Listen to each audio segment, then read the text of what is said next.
Welcome, Rifters, to the biography of Alistar, the Minotaur. Many civilizations have resisted Noxus, but none as long as the clans of the Great Barrier Mountains. Though these fierce Minotaurs had protected the overland trade routes to the ancient city of Zon for centuries, they preferred to avoid Valoron's wider conflicts. The noble warrior Alistar was respected among all the clans. Out on the mountain peaks, his roar could even scatter the bravest trespassers, leaving only the foolhardy to face him in combat. Even so, in the moot halls, he would always urge his kin to forge greater bonds with the other mortal races. Many saw Minotaurs as little more than beasts, which soured any interaction and kept them firmly as outsiders. Then Noxus came, promising something better. The emissary, the matriarch of House Tween, proclaimed that the Empire was poised to take Basilic, a coastal city to the east. However, she pledged that she would not do this without the support of the great clans of the mountains, and called for parley on neutral ground. Many of the Minotaurs were eager to accept her offer. This was a way to gain the power and recognition they sought by joining with Noxus. But Alistar remained skeptical. He had encountered many Noxian scouts in recent years and knew them to be a duplicitous and cunning people. For this reason, his clan sent him to meet Tween along with 50 of their mightiest warriors to reject any alliance. The other clans could do as they wished, but Alistar would not accept the rule from some distant grand general. Under the banner of truce, he and his kin were betrayed. The larger clans had already pledged themselves to Noxus, and their representatives turned against him as soon as he made his position known.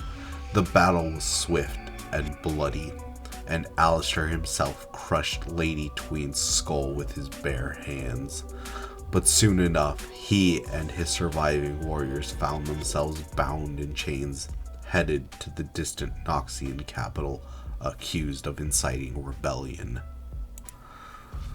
These unfortunate Minotaurs found themselves cast into the reckoning arenas of the capital as part of the grim gladiatorial festival known as the Fleshing. Alistar was appalled by the chanting of the bloodthirsty spectators. He implored his clanfolk not to fight back, not to give these Noxians the monstrous display they so craved. When the festival ended 21 days later, Alistar was the only member of his tribe left, pelted with pebbles and rotten fruit from the crowd, dragged out to face the Reckoner. After Reckoner, he was driven to fight like a beast and think like one. He killed and killed and killed until even his memories of home became stained with blood. Alistar had fallen far by the time he met Alea, a servant girl in the arenas. At first he bellowed and charged the bars of his cage, expecting her to fear or goad him like the others, but Alea did neither. She returned every day and spoke to him with gentle respect until eventually Alistar answered in kind. Alea's homeland had also been claimed by Noxus, and seeing his suffering had convinced her that they should leave this hateful city together. She whispered her plans through the bars, and for the first time in years, Alistar found that he can think of his home without dwelling on it in the way that it had been taken from him. One night, Alea brought Alistar the key to his cell. She had sacrificed much to arrange this escape, and he swore he would repay her tenfold. They hurried to the river, where a cargo barge awaited them. However, as they boarded, Noxian Aegis burst through the shadows. Alistar hurled himself into battle, his vision tunneled with rage, and although Alea called out to him again and again, he did not hear. By this time, Alistar had slain their attackers, the boat was gone, and Alea with it. So he fled south on foot instead.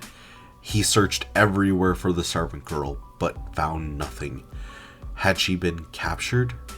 Killed? It seemed that there were no clues left to find. Weeks later, a political group shook the Empire to its dark foundations, and the arena Minotaur's escape was quite forgotten. Alistar now travels alone, as quietly and anonymously as he can, encouraging resistance in Noxen-held territories and fighting on behalf of the downtrodden and the abused. Only when he has cleared the shame from his heart, repaying everything, cruelty, and every kindness, will Alistar return to the mountains and leave his rage behind. And in every city he passes through, he asks after Alea. This was the story of Alistar. If you enjoyed this content, please like and subscribe. Tune in next time as we dive into the story of Annie.